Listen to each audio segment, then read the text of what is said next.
We live in an age where social media is everything. A source of connection, news, entertainment, a time filler. As of January 2021, almost 80% of the eligible Australian population had an active social media account, spending an average of 1 hour and 48 minutes per day on it. We are a generation that has a platform to the world and is more interconnected than anything history has ever seen. There are benefits that can come from this, opportunities to stay connected with friends and loved ones, inspiration for our hobbies and pursuits, as well as the ability to share our things with the world.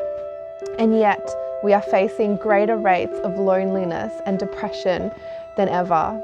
Society is becoming more and more polarized, with people taking to social media platforms as keyboard warriors, often having little thought to the consequences of their words or the fact that there is a real human being on the other end of their exchange. What started as a simple tool for connection has now evolved into something that has taken over our lives in many ways. We live with its constant hum in the background, a noise that can be incredibly difficult to switch off. We are tormented with comparisons to often unrealistic pictures of other people's lives and the fear of missing out on something we don't even know. We are bombarded with thoughts and opinions from people on anything and everything. We are swept up in the roller coaster of emotions that comes with the amount of likes or interactions that we get on our posts. We try to put it away for a while and switch it off, but its addictive nature has us reaching for it again and again and again, even against our will. So let me ask you a question. How is social media affecting you? How is it affecting your emotion, your thoughts? When was the last time you felt true peace and space in your life and in your mind?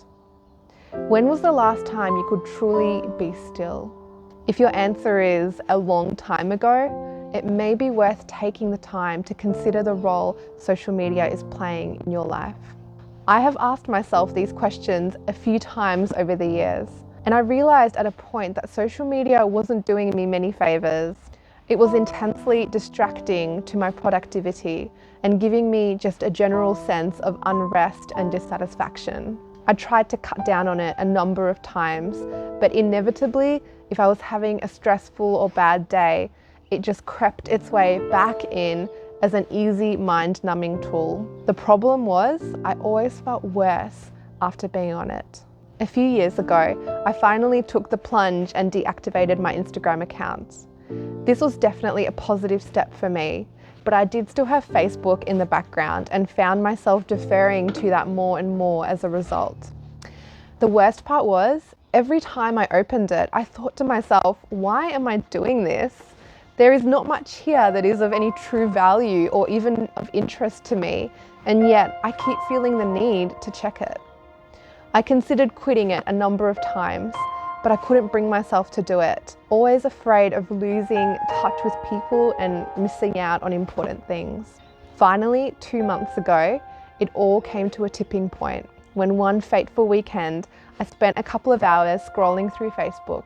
I was reading a lot of posts and comments related to everything that's going on in the world right now. There were comments from people I knew.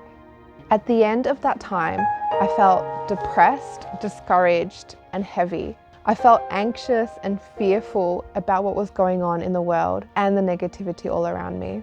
As I reflected on that, I finally realized that the detriment of social media was far outweighing any benefit I was getting from it. The scales had finally tipped, and I had a strong motivator to quit. I decided to deactivate Facebook for a month. What followed was a sense of space in my life that I had not experienced for a long time. I had the space to breathe mentally. I started to explore new hobbies. My concentration and productivity started improving, and I was able to reflect more deeply and just process things better. I was just so much better for it. I was surprised also that the things I had feared losing were not really a big issue, as I started to reach out more to friends and loved ones through Messenger, phone calls, and other means. The best part was my connection with God started to improve as I was able to really switch off and spend more meaningful time with Him. Now, over 2 months later, I am quite confident that I most likely will never return to my personal social media platforms. My husband does social media boundaries quite well, and has a couple of accounts. So these days, it's enough for me just to jump on his Instagram or Facebook for a few minutes every now and again, just to keep up with friends and family.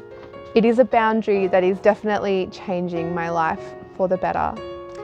I encourage you to reflect on the impact of social media in your life. Maybe you have a good relationship with it and have been able to set really great boundaries so that you can maximize its benefits and limit the negatives. But maybe in your heart, you know that social media is taking over your life. Maybe you are feeling lonely, depressed, and disconnected.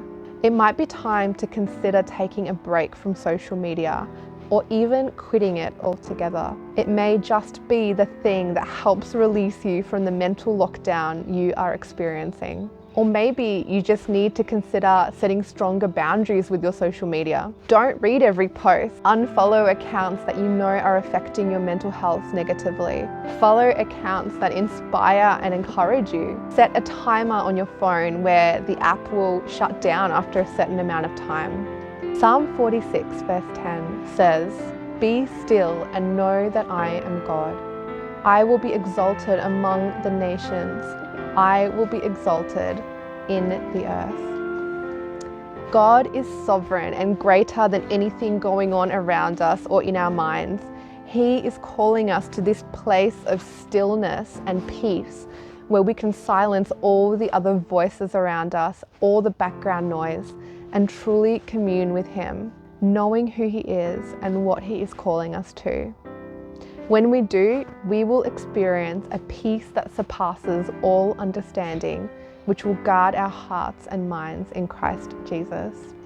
Take care and God bless as we continue on this journey to be free from mental lockdown.